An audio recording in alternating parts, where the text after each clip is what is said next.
Let me also give you the opportunity to respond to Mr. Picard's testimony just a little while ago about a statement which he claims that you made with respect to priorities. And in that regard, it is correct, is it not? Because we have looked at the May 10th, 2001 guidance for preparing fiscal year 2003 budgets, in which you indicate your priorities. There are 5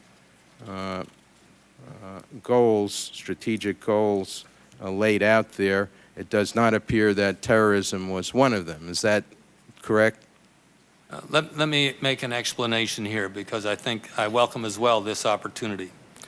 The day preceding, on May the 9th, I met with the Senate Appropriations Committee and was asked about my priorities.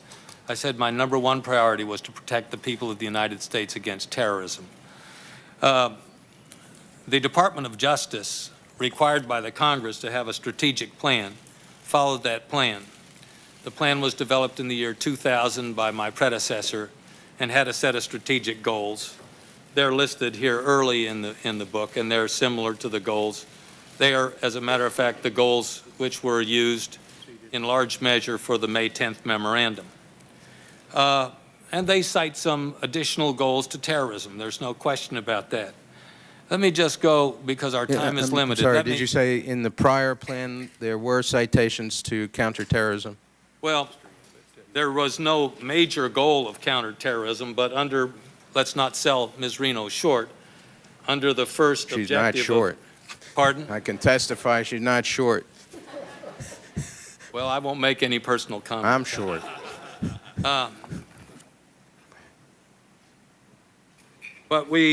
And under the Keep America Safe by Enforcing Federal Criminal Laws, she did have deter and detect terrorist incidents, and this is the kind of, let me just cut to the chase here to see where we were. Let our money do the talking. In the budgets proposed prior to September 11th, the total CT increases were 72% greater than the total increases for drugs and gun prosecutions combined. Now, those were the other issues that were listed as priorities of the department. What we had was a combined total of increases of $683.1 million for drugs and gun prosecutions. We had a combined counterterrorism-related budget increase of $1,175.2 million, 72% higher for counterterrorism-related items than for items related to the other priorities which we had stated, drug interdiction and the prosecution of gun criminals. Now, I don't mean to discount those priorities.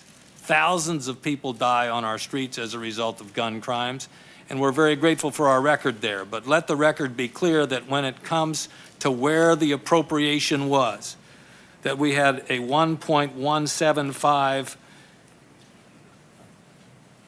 billion increase for counterterrorism in those first 2 budgets, a $0.683 billion or $683 million increase on drugs and guns.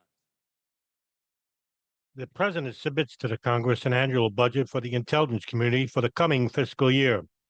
The budget request includes funding for ongoing and new programs that are best for the President's request, which are considered programs of record, also called base programs, and have established and well understood oversight and accountability procedures.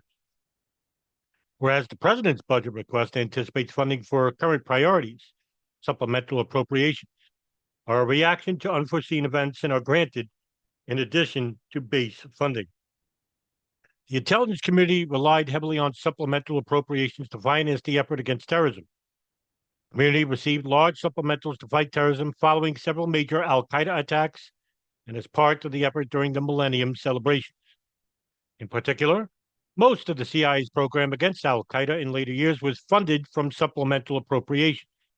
This hindered efforts to sustain and plan counterterrorism programs.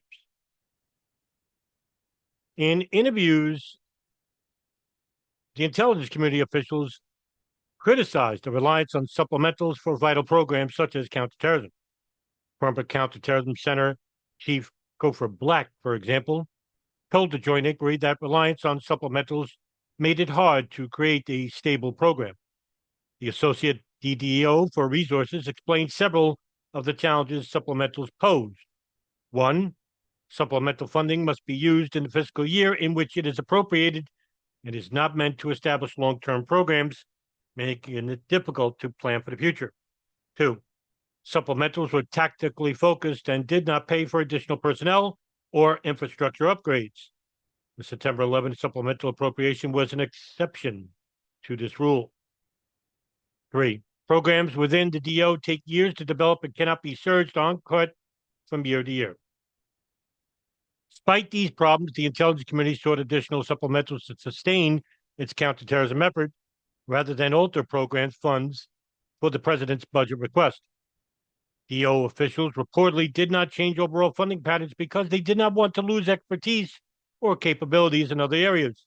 They were confident that supplemental funding would be appropriated to sustain this effort, and the overall funding was largely for target-neutral infrastructure, such as communications, that would also hinder the effort against al-Qaeda if cut. Director of CIA's Office of the Budget noted that if a supplemental is expected, program managers can plan without changing their base.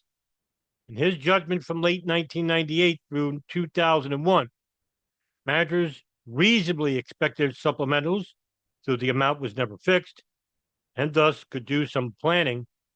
Supplemental funding was not appropriated. Base funding could have been adjusted to spend on al-Qaeda.